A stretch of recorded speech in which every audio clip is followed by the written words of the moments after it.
update ng bayan. Maasahan anumang panahon.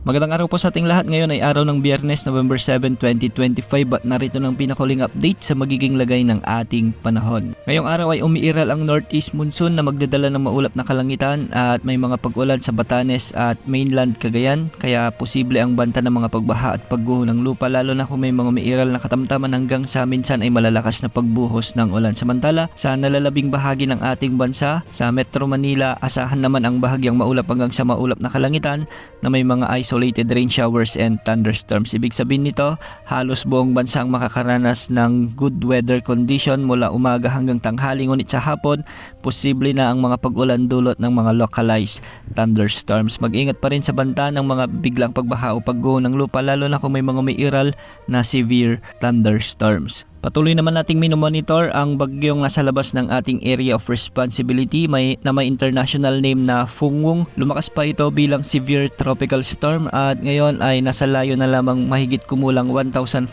kilometers silangan ng northeastern Mindanao o 1,400 kilometers silangan ng eastern Visayas. Sa mga susunod na oras ay inaasahang papasok na ito sa ating area of responsibility. Taglay na ng bagyo ang lakas ng hangin na umaabot sa 95 kilometers per hour malapit sa gitna at pagbugsong umaabot sa 115 kilometers per hour. Kumikilos ito ngayon ng pahilagang kanluran sa bilis na 10 kilometers per hour. Kung mapapansin natin, napakalawak ng sakop ng bagyong ito o kaulapan na sakop ng bagyong ito at meron itong diametro na umaabot sa 720 kilometers. Ibig sabihin, ang lawak nito mula dulo hanggang dulo ay posibleng umabot hanggang 1,400 kilometers. Kaya na nitong takpan ang halos buong Pilipinas sa lawak ng bagyong ito. Sa ngayon, wala pang nakataas na tropical cyclone wind signals, ngunit posibleng magtaas ng pag-asa ngayong hapon o bukas ng umaga sa ilang bahagi ng Eastern Luzon at ilang bahagi ng Samar provinces. Ito ay anticipation sa malalakas na hangin na dala ng bagyong ito habang ito ay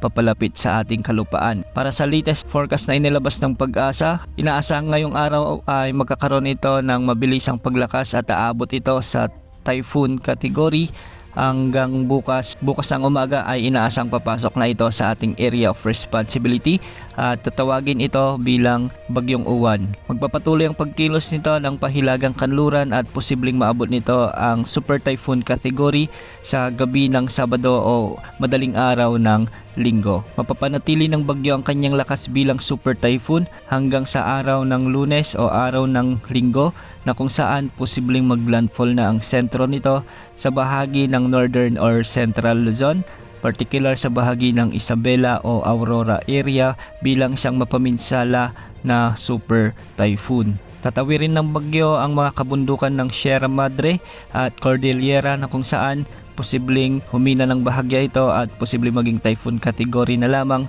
pagkalampas nito sa kalupaan ng Ilocos Sur o ng La Union sa araw pa rin ng Lunes. Base sa iba't ibang pagtatayo ng global wind models, may mga pagkakataong bumababa pa ang track ng bagyong ito, kaya hindi lamang sa mga northern at central Luzon ang dapat maghanda.